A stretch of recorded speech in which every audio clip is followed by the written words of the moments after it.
What's up, guys, and welcome back to the videos. And today we're going to be installing the rear motor mount on the Speed 3.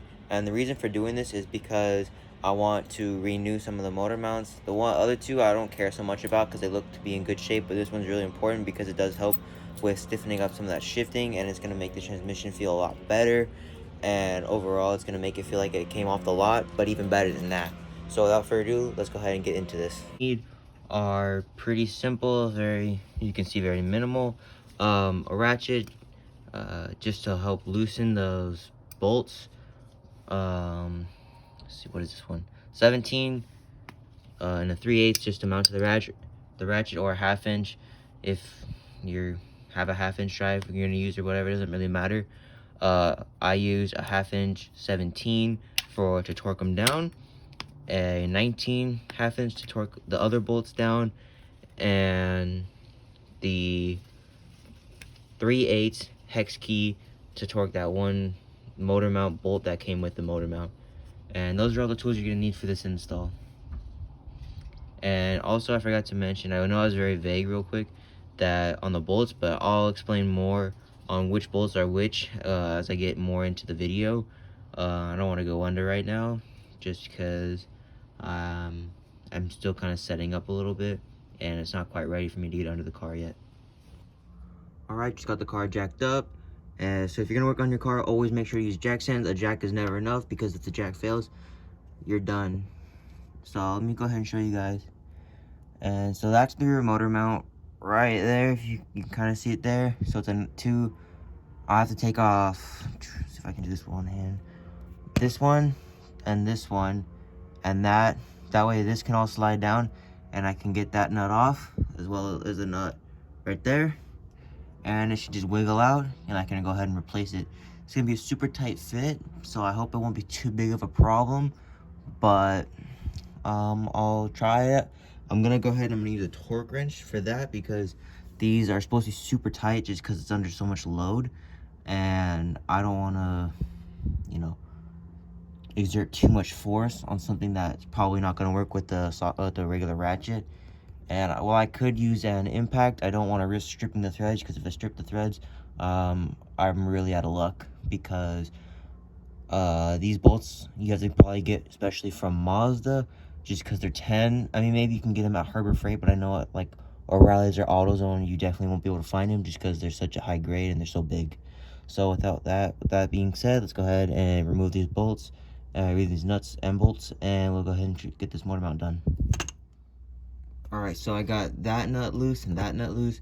I'm having trouble with this one right here because the motor mount just flexes whenever I try to loosen it. So I'm going to go ahead and use the torque and the impact gun, because it did give me a new bolt. So I guess if this one strips out, it'll be okay, because it shouldn't strip inside. And if it strips, it should just strip either the bolt or the threads on the bolt. But I have new ones of both of those, so it should be okay. So I'm going to go ahead and do that, and I'll update you guys as soon as I get this motor mount out. Alright, so I went a little bit of a different route. I couldn't get this off even with the impact, so I went ahead and I just took the entire thing out.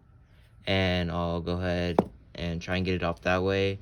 And hopefully that makes it easier. I don't know, because hopefully I can get a better, I don't know, more force with this way, because it just flexed the entire thing before. So hopefully I won't have that problem this time though. Alright, I got it just like I thought. That way I had more force and it wasn't flexing so much, and I was able to just hold it in place and get it all the way off. No problems at all. This nut is actually seized on there though, so good thing I got another one. So I don't need that anymore, and I'll go ahead and start putting this new one back in and get it all done. Should be done pretty soon. Alright, after much adjustment and finagling, I finally got this bolt on there pretty loose, but enough to where I hope it should be okay, or at least for now, where I can line up everything else and get everything else back on. And if I need to, I'll go back and I'll readjust this, which I think I might have, because I can get a few turns, but I think I can do a little bit better just to make sure it doesn't strip out. No big deal. We'll keep going, and I'll get this all back on, and I'll update you guys after. And after a lot of adjusting, this was by far the hardest part, just because I was so nervous about stripping it. But as soon as you get 2 or 3 threads in, and you just grab a regular ratchet, I don't know where I put it, but as soon as you grab a regular ratchet, And if you're able to just kind of ratchet by hand and just get it started, you're good to go. And then the rest, I got these two in, but then this one didn't want to go in. So then I had to take this one out, put this one in first, but then this didn't want to go in. And so what happened, I took both these two off, and I did this one last actually and got these two on. And for some reason that worked. I'm not gonna question why. I'm just happy that it's all on. It's not completely torqued down, as you can see, but I just want to show you guys that I did get it on, and now all I have to do is tighten these up and torque them down, and then I'll drop the car and I'll be all done. All tightened up, so the bolt there gets tightened down to 70 foot-pounds of torque. These is also 70 foot-pounds, and these three are actually 70 foot-pounds. I just realized every single one is 70 foot-pounds. So now that this is done, I'm gonna go ahead and drop the car, and in a few days I'm gonna go ahead and rejack the car up and just double check everything and retorque it down to 70 again, just to be sure that nothing's come loose, because this is, like I said, under huge amounts of stress, and last thing I want is the motor mount to fall out in my car. Yeah, well, me mostly, but you get the point. Alright, so I just finished installing the motor mount. I pulled the car out already. As you can see, I'm walking through the garage. But overall, pretty simple install. It took me maybe 20 minutes just because I wasn't sure about that one bolt, which I had the entire time. That's a different story. But it's a lot stiffer than it was before. And so that's going to take some getting used to, because I'm used to the stock one, which was super, I guess, flexible.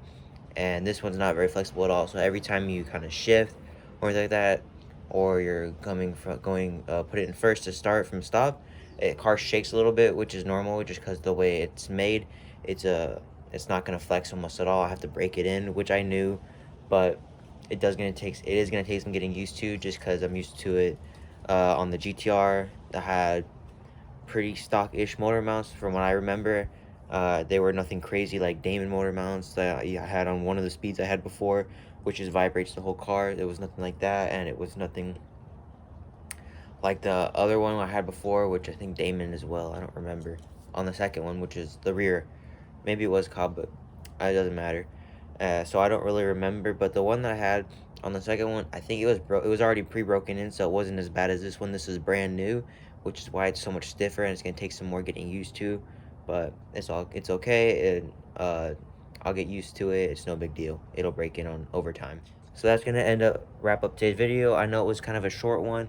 It was a pretty easy install. I wish I could have something more for you guys, but unfortunately I don't. I only have the one car right now.